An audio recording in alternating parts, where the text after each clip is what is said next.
This rescue cat was hours from being sent back. Nobody knew that yet. Not the shelter staff filling out his paperwork, not the family who almost changed their minds in the parking lot, and definitely not the small gray tabby waiting inside who had no idea his whole world was about to change too. His name was Milo, 2 years old, orange tabby, thin from stress, with eyes that never quite settled on anything for long. He'd been returned once already. The note in his file said, "Not a good fit." Nobody explained what that meant. Nobody had to. Shelters are full of cats with notes like that. Cats who get one more chance before the chances run out. We almost didn't take him. I remember standing in that hallway looking at his intake photo and feeling something I couldn't explain. Not pity exactly, something closer to recognition, like his eyes were asking a question nobody had bothered to answer in a long time. My partner squeezed my hand and said, "He's not going to make this easy." I said, "I know." We signed the papers anyway. The drive home was silent. Milo pressed himself into the back corner of the carrier, as far from the door as physically possible. Every red light made him flinch. Every turn made the carrier tilt slightly, and each time he pressed himself harder into the corner, like the world had taught him that movement meant danger. When we opened the carrier in our living room, he didn't run out. He didn't explore. He just sat there, frozen, staring at the wall like it might attack him. We'd read that some cats take hours to adjust. We didn't know yet that Milo would take weeks. And that's when Shadow walked in. Shadow was our resident cat, gray tabby, 4 years old, the kind of confident that comes from never once doubting he belonged somewhere. He strolled into the room like he owned it, because he did, and stopped the second he saw Milo.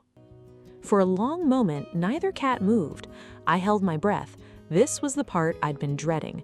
2 territorial animals, 1 small apartment, and a new cat too traumatized to defend himself if things went wrong. I was ready to step in.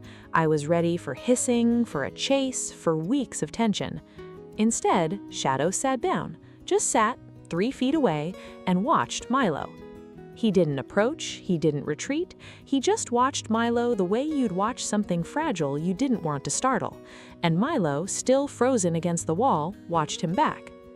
Little did we know, this was only the beginning. The first week was hard. Milo barely ate. He flinched at footsteps, at the refrigerator humming, at doors closing too firmly. He found a gap behind the bookshelf and disappeared into it for hours at a time. We gave him space, we kept our voices low, we waited. Shadow did something we didn't expect. He started sleeping near the bookshelf, not touching Milo, not crowding him, just close enough that when Milo peered out from his hiding spot, the first thing he saw was another cat, calm and unbothered, breathing slowly a few feet away.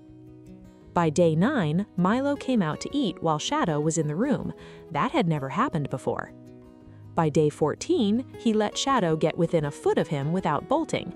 And then, on a Tuesday night I won't forget, everything changed. I woke up around 2 a.m. to a sound I hadn't heard yet in our apartment. A purr.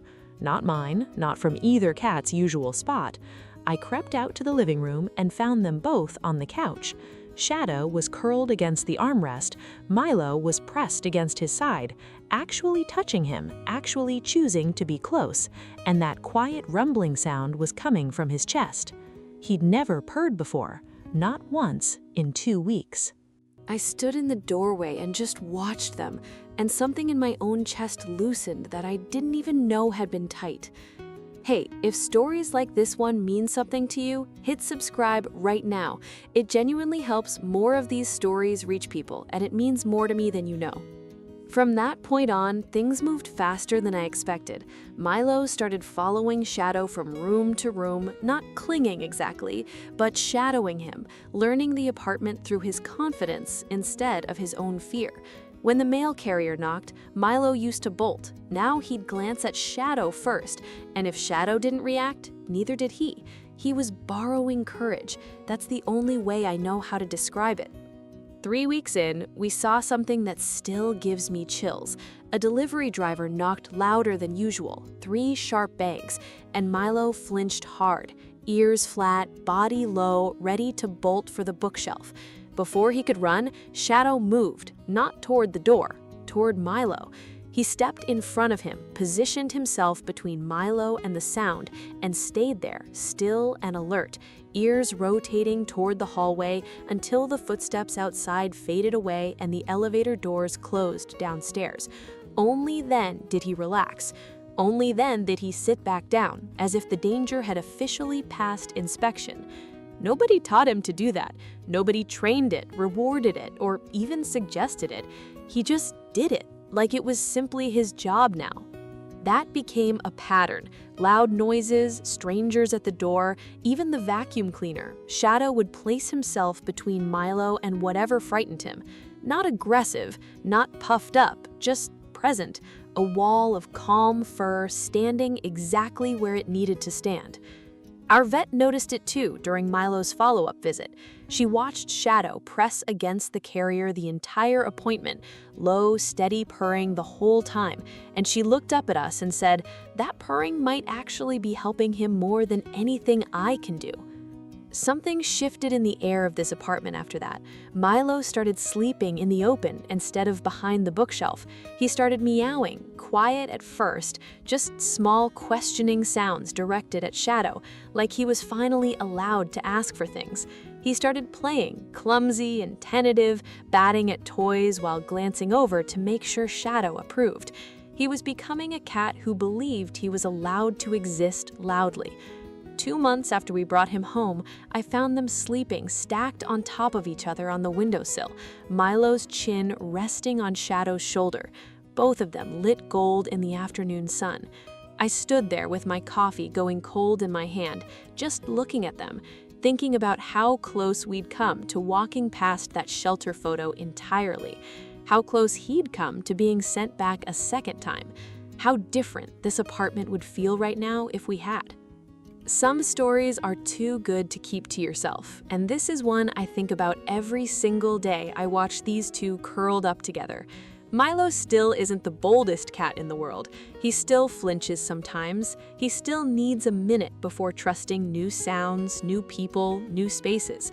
But he's not alone in any of it anymore, and somehow that seems to be enough. Shadow never asked him to be brave. He just stood beside him until bravery started to feel possible. Because sometimes protection isn't about strength or size. Sometimes it's just about showing up again and again until someone else finally believes they're safe. If you're ever thinking about adopting a cat who didn't get chosen the first time, remember this: they don't need you to fix them. They just need you to stay close enough, long enough, for them to figure out that staying is actually allowed. Would you trust one cat to protect another the way Shadow protects Milo? Or do you think that's just us reading too much into it? Tell me what you think in the comments.